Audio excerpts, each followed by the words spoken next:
Billionaire accuses black maid of beating his son, but the little boy's words shocked the cop. Officer Daniels exchanged a glance with his partner, then turned toward Richard. Sir, we're going to need to step outside and talk. Greater than, that's ridiculous. Richard barked, his face turning pale. He's confused, he doesn't know what he's saying. But Ethan began to cry, louder this time. You were mad because I spilled your drink, Daddy. You said boys don't cry and you slapped me. Grace knelt beside him, gently placing her hand on his shoulder. It's okay, sweetheart, you can tell the truth. The other officer, Sergeant Miller, pulled out his notepad. Mr. Cole, we'll need to verify what your son just said. For now, no one's under arrest. But we'll be reporting this incident. Richard's confidence wavered, his face twisted with frustration. This is absurd. I'm a respected man, you think I'd hurt my own child? Daniel's tone was firm but calm. Sir, respect and wealth don't put anyone above the law. Ethan sobbed quietly as Grace wrapped him in her arms. The officers watched the two, the billionaire's maid and his only son, and something in their eyes softened. Grace wasn't just an employee. She was the only warmth that boy had ever known. When the police left, Richard sank into his leather chair, staring at his trembling hands. His reputation, his pride, everything he built on control and power now felt meaningless. He had always thought money could hide his flaws.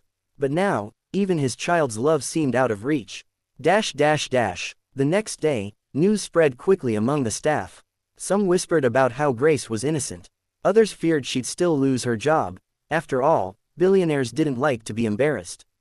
Grace was packing her things when a small voice called from behind her. Greater than, Miss Grace, please don't go. She turned around to see Ethan standing there, clutching his stuffed bear. His eyes were red from crying. Greater than, I told them the truth, he said.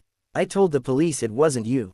Please don't leave me. Grace's heart broke. She knelt down and hugged him tightly. Oh, sweetheart, it's not your fault. None of this is. Just then, Richard appeared in the doorway, looking older, heavier, defeated. For a long moment, he said nothing.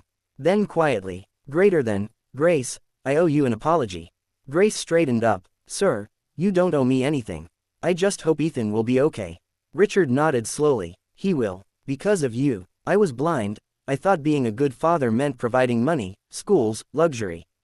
But it meant being there, like you were. He paused, voice trembling. I'm sorry for what I said, for what I almost did. Grace didn't answer immediately. Then she said softly, sometimes, Mr. Cole, love can't be bought. It has to be felt. For the first time in his life, the billionaire had no reply. Months later, things changed at the Cole mansion. The yelling stopped. The silence turned peaceful. Richard began therapy for his anger and guilt. He even started spending time with Ethan, taking him to the park, playing soccer, reading him stories at night. Grace stayed, not because she needed the money, but because she couldn't abandon the child she loved like her own. And slowly, Richard began to see the truth. All the wealth in the world meant nothing without love, kindness, and humility. One evening, as the sun dipped behind the hills, Richard watched Grace and Ethan playing in the garden. The boys' laughter echoed across the lawn, pure and free. Greater than, Miss Grace, Ethan shouted, you're my hero. Grace smiled, wiping her hands on her apron.